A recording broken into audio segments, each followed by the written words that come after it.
Évangile de Jésus-Christ selon saint Marc. En ce temps-là, Jésus et ses disciples arrivèrent sur l'autre rive, de l'autre côté de la mer de Galilée, dans le pays des Géraséniens. Comme Jésus sortait de la barque, aussitôt un homme possédé d'un esprit impur s'avança depuis les tombes à sa rencontre. Il habitait dans les tombeaux et personne ne pouvait plus l'attacher, même avec une chaîne.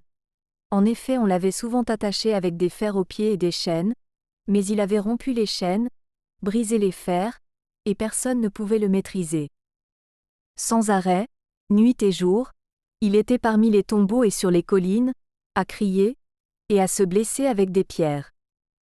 Voyant Jésus de loin, il accourut, se prosterna devant lui, et cria d'une voix forte. « Que me veux-tu, Jésus, fils du Dieu Très-Haut ?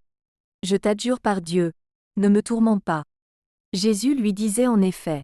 « Esprit impur, sors de cet homme. » Et il lui demandait. « Quel est ton nom ?» L'homme lui dit. « Mon nom est Légion, car nous sommes beaucoup. » Et il suppliait Jésus avec insistance de ne pas les chasser en dehors du pays. Or, il y avait là, du côté de la colline, un grand troupeau de porcs qui cherchait sa nourriture. Alors, les esprits impurs supplièrent Jésus, « Envoie-nous vers ces porcs, et nous entrerons en eux. » Il le leur permit. Ils sortirent alors de l'homme et entrèrent dans les porcs. Du haut de la falaise, le troupeau se précipita dans la mer. Il y avait environ 2000 porcs, et ils se noyaient dans la mer.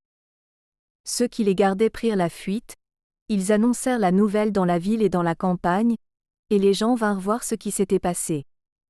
Ils arrivent auprès de Jésus, ils voient le possédé assis, habillé, et revenu à la raison, lui qui avait eu la légion de démons, et ils furent saisis de crainte. Ceux qui avaient vu tout cela leur racontèrent l'histoire du possédé et ce qui était arrivé aux porcs. Alors ils se mirent à supplier Jésus de quitter leur territoire. Comme Jésus remontait dans la barque, le possédé le suppliait de pouvoir être avec lui. Il n'y consentit pas, mais il lui dit : « Rentre à la maison, auprès des tiens, annonce-leur tout ce que le Seigneur a fait pour toi dans sa miséricorde. » Alors l'homme s'en alla, il se mit à proclamer dans la région de la Décapole ce que Jésus avait fait pour lui, et tout le monde était dans l'admiration. Acclamons la parole de Dieu.